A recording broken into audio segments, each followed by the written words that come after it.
Before we will install our Django, we need to do something else, and that will be installing virtual environment. And I will explain you why we need it and how to create one. So what is virtual environment? Virtual environment, it's a kind of folder, it's an environment that we install in our folder, and that's encapsulated view for our application. That means if we want to install something and we are inside that virtual environment, that something, the piece of software or package will be installed in that virtual environment. Otherwise, when we install things with a Python, it will be installed globally on our machine. So how actually we can install something in Python? Python 3 comes with a pip, and that's a package installer for Python. And then basically what we can do is pip install and then name of the package. If I will do Django right now, this package installer will install Django globally on my computer. That means this Django will be installed for the whole computer.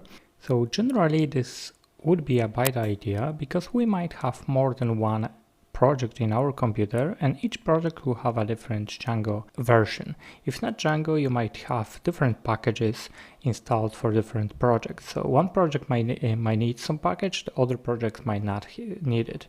So in order to have something specific for the current project, we'll need to create a virtual environment, and that virtual environment will hold the project encapsulated, and it will be containing all of the packages and libraries we'll install inside. So how we can create one? Let's go on a desktop here, and inside the desktop what I can do is I can create virtual environment. Actually with Python 3.5 we can do it with Python commands. So we go Python, in my case it's Python 3 because I have more than one, and then I will do -m -m, which is make venv, and then we can name our virtual environment. I will name it the same way, venv. So one is make virtual environment, and then you name it. I always name it virtual environment so it's easy to remember and it's quite short to type in. So we do Python 3 m venv venv. I click enter. If I do now ls, you can see my folder has been created here, and I've created virtual environment in that folder, which is on desktop. And now, how can I actually activate it? Because at the moment, the virtual environment has been created for me. So I have virtual environment, but I haven't used it yet. In order to use this virtual environment, and the process is a little bit different on Mac and Linux and Windows. So on Mac and Linux it will be the process as I will show you in a second, and we'll switch to Windows and I will show you how to do it on Windows. So basically we have virtual environment now. So to activate I need to type source, and then I need to go to the folder venv bin activate, and you can see here I start to type in and I click on my keyboard tab, and that autocomplete the path for me. So the source, and then I need to do activate. If I will click now, you can see at the beginning of the line here we have venv. That's the name of my virtual environment. Once I have it here, if I will install something here like pip install Django, you can see the Django is installed, but this will be installed inside the virtual environment now. If I will do that without that virtual environment activated, which I've done source bin activate, then the Django would be installed globally. And then I can't really use it in the same way as I have it here. So basically to create a new project with Django, we need to create a virtual environment. We do it with Python 3 m venv, then we activate it, and then we can install these things. Okay, let's switch to Windows, and I will show you how to do it on Windows machine.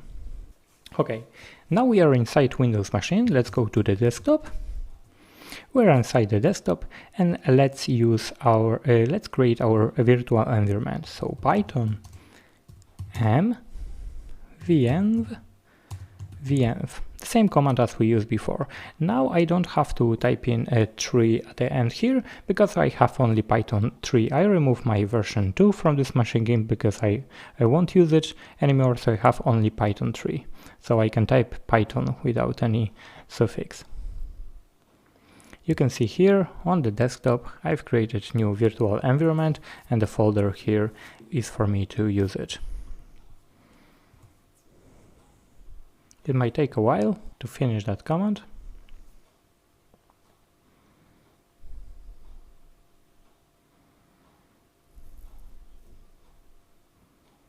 Okay, now when this is done, we can activate that virtual environment. And the command for this is a little bit different. So what we will need to do is we'll need to navigate inside that folder. I can show you that inside here we have scripts and we have activate here. So basically that's what we need to do. So we do environment,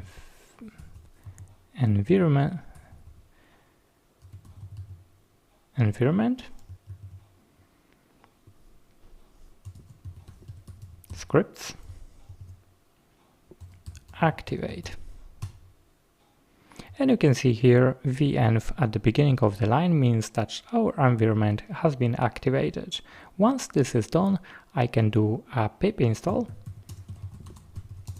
Django the same way I've done it before. So basically Django will be installed in our virtual environment inside our folder. So this folder inside our desktop, it's also not a good practice. What we'll need to do in our real project is to create actually a folder containing our project files, and also we'll need to have virtual environment folder inside this. So usually you create a folder, you create virtual environment inside that folder, and then you activate it and you install everything from there. So virtual environment is a part of your setup, project setup, but you don't need to include it if you will, for example, put it on a Git, because that can be easily recreated. Virtual environment contains only the libraries and the packages that are needed for your current project. So if you need to recreate it, you can also install it back again. So if I want to share my project with you, I would exclude virtual environment folder, and then I can give you only the project files, and you can do pip install all the libraries needed for this project, and you will be ready to go. Okay, once we know how to install virtual environment, in the next section I will show you how to create our Django application.